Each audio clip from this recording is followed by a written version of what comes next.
Imagine waking up late, getting breakfast in bed, shopping without checking the price. Sounds like a dream, right? Well, what if I told you that dream turned into a reality check? The kind that slaps harder than your alarm on a Monday morning? This isn't just a story about a spoiled kid learning how the real world works. It's a roller coaster from comfort to hustle, from zero effort to full grind. And the best part? You'll also improve your English while enjoying every single twist. So grab your popcorn or your notebook and stick around. Because what's coming next might just change how you see money, effort, and your English skills. Let's begin. When I was younger, I believed life was simple. My father had plenty of money, so I never had to worry. I didn't study much, and I didn't think about working either. Everything I wanted was already there. If I saw something I liked, I just asked my father, and he bought it for me. My friends often told me to think about the future, but I would just laugh. Why should I work? Why should I stress? I thought. My father had money, and that felt like enough. Every morning, I woke up late. Breakfast would be served to me in bed. I spent hours watching TV. Sometimes, I'd hang out with friends. We dined at fancy restaurants, wore stylish clothes, and drove fast, expensive cars. Life was smooth and fun. I believed it would stay this way forever. Money? Work? I never gave them a thought. If I wanted to travel, I just packed my bags and left. If I liked a pair of shoes, I bought them. When a new phone came out, I got the best one. My father paid for everything. I never asked how hard he worked or how he managed his business. All I cared about was enjoying life. I lived in the present. I never once thought about the future. Then one day, everything started to shift. My father called me. His face was serious. He asked me to sit down. I smiled and said, "Yes, Dad?" But he didn't smile back. He looked different, calm but not happy. He wasn't joking. For the first time, I felt a bit nervous, though I didn't know why. My father was always gentle. He never refused me anything. But that day, something felt off. He took a deep breath, looked at me, and said, "You're not a child anymore. It's time to start thinking about your future." I laughed and replied, "Dad, I already have everything I need." He shook his head slowly. "You have everything," he said, "because I've worked hard for it. But life doesn't always stay easy. One day, everything could change." I didn't understand him then. I thought he was just being overly worried, for no real reason. I smiled and said, "Don't worry, Dad. Nothing will change." But he didn't smile back. He just stared at me quietly for a few moments, and then said, "We'll see." I didn't understand what he meant. I thought maybe he was just having a rough day. So I stood up and walked out of the room, not giving his words much thought. That evening, I went out with my friends again. We laughed, we spent money, and life felt normal. I had no idea that everything was about to take a turn. The next morning, I woke up late, just like always. I stretched, yawned, and reached for my phone. It was full of messages from friends. They wanted to hang out. I smiled and got out of bed. I picked out my best outfit, sprayed on my expensive perfume, and walked downstairs. But as I stepped into the living room, I saw my father waiting for me. His face looked serious, again. "Sit down," he said. I sighed and replied, "Dad, I've got plans." But he didn't seem to care. His eyes didn't move from mine. "You're not a kid anymore," he said. "It's time you start learning what life really is." I rolled my eyes. "Dad, I already know about life," I said with confidence. He shook his head slowly. "No, you don't," he replied. Then, he said something unexpected. Come with me." Without explaining, he walked toward his car. I followed, still not knowing what was happening.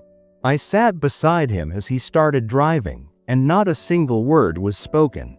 That morning, the city looked different to me. I noticed things I had never paid attention to before. I saw people walking quickly, trying to reach somewhere on time. I saw workers sweeping the streets. I saw food vendors setting up stalls along the road. I had passed these sights 1,000 times, but that day, something changed. For the first time, I really looked. After a while, my father stopped the car. We were in a part of the city I had never seen before. The buildings looked old, the streets were messy, and the people walking around seemed tired and worn out. My father pointed toward a man selling fruits by the roadside. "Look at him," he said. "He wakes up before sunrise and works all day long. He doesn't rest. He doesn't complain. He works hard to feed his family." I didn't respond. I just watched. Then my father pointed to a small shop nearby. Inside, an old woman was sewing clothes. "She's been doing this for 40 years, he said. "She doesn't have much, but she works hard every single day." I looked at the woman. She looked tired, her back slightly bent, but her hands kept moving. She didn't stop. She just kept working. I had never seen people like this before. I had never even thought about them. In my world, life was easy and full of comfort. This was something new. My father turned to me. "Do you see now?" he asked. "Life is not easy for everyone. Some people struggle every single day. But you, my son, have never worked a day in your life." Something about those words hit me. I felt strange. I wanted to say something, but I didn't know what. I turned my eyes away, feeling something shift inside me. For the first time in my life, I didn't feel big or confident. I felt small. I felt different. We got back into the car. My father didn't speak. He just drove. I sat quietly, lost in thought. The faces of the fruit seller and the old woman stayed with me. I couldn't forget them. I had never truly thought about people like them. I had never really thought about what it means to work. My life had always been easy, but now, something inside me felt different. I couldn't explain why, but the feeling wouldn't go away. After a while, my father stopped the car again. This time, we were parked outside a tall building. It was his office. I had been there before, but only for short visits, usually when I needed money. He got out of the car and said, "Come." I followed him inside. The office was full of activity.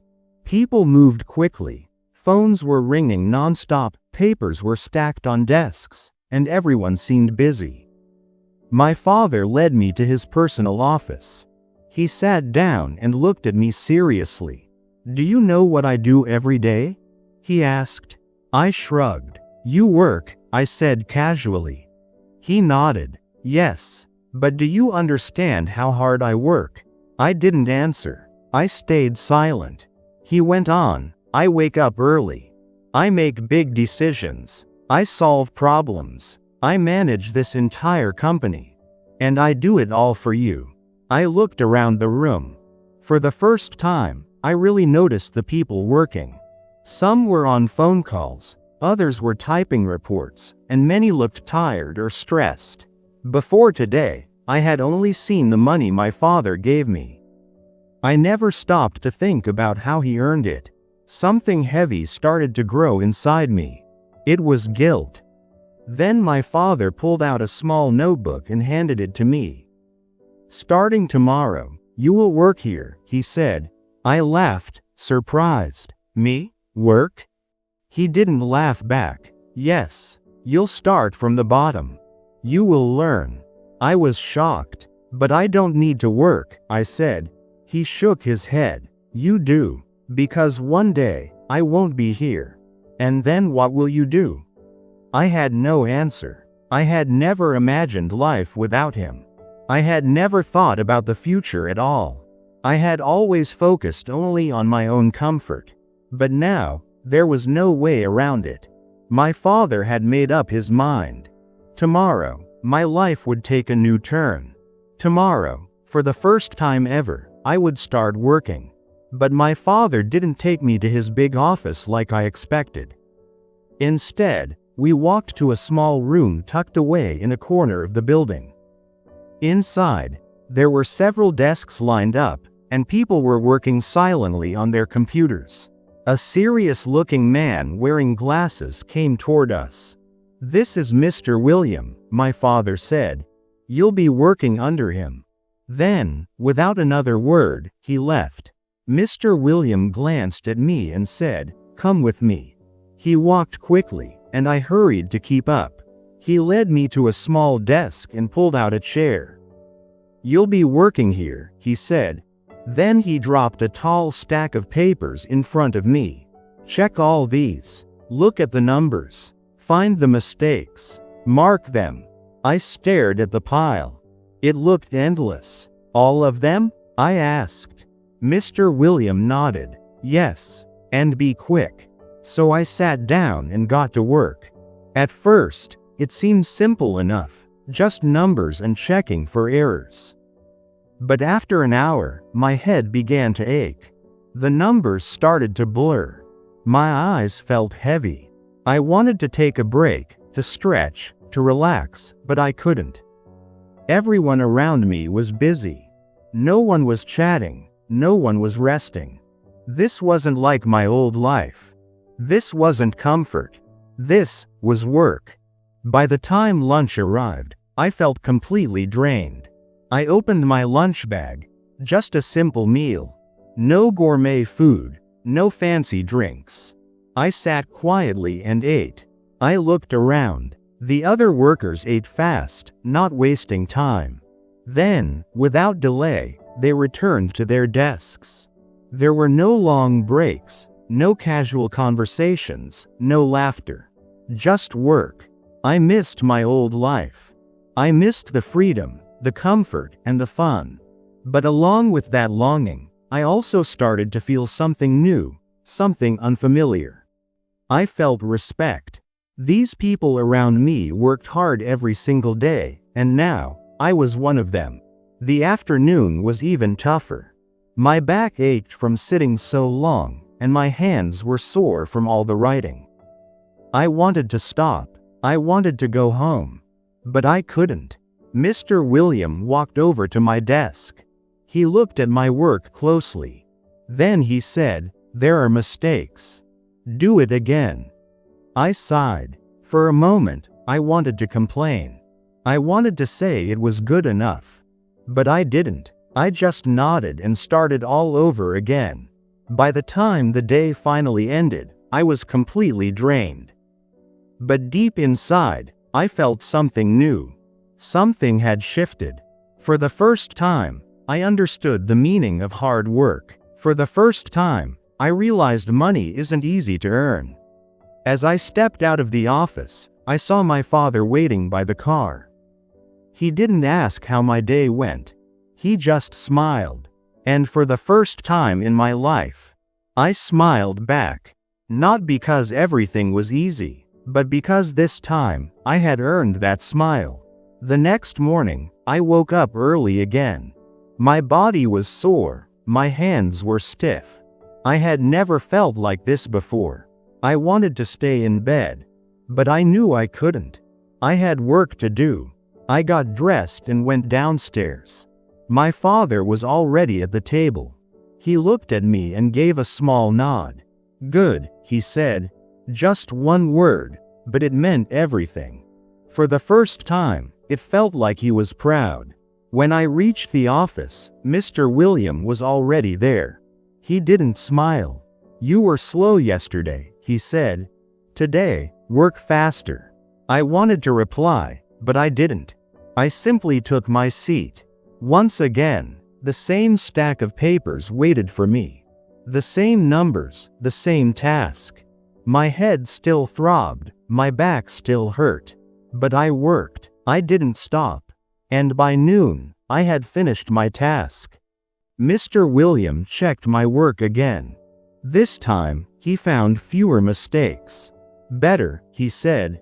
Just one word, but it meant something.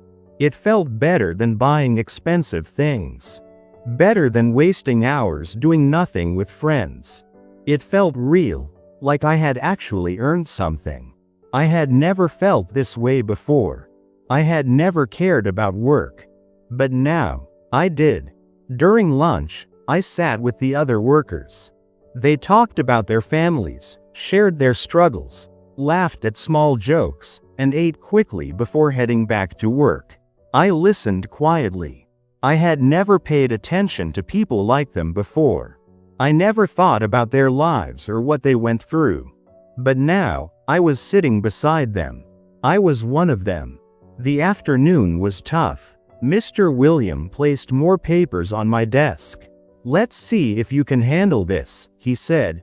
A part of me wanted to groan, to say it was too much. But I didn't. I just nodded and got to work. I focused. I didn't stop. The hours passed slowly. My back ached. My hands were tired. But I kept going. I wanted to prove something, not just to others, but to myself. I needed to know I could do this. At the end of the day, Mr. William glanced at me. He didn't smile, but he said, "Not bad." Just 2 words. But to me, they meant more than a gift. I nodded and left the office. My father was waiting outside. "Tired?" he asked.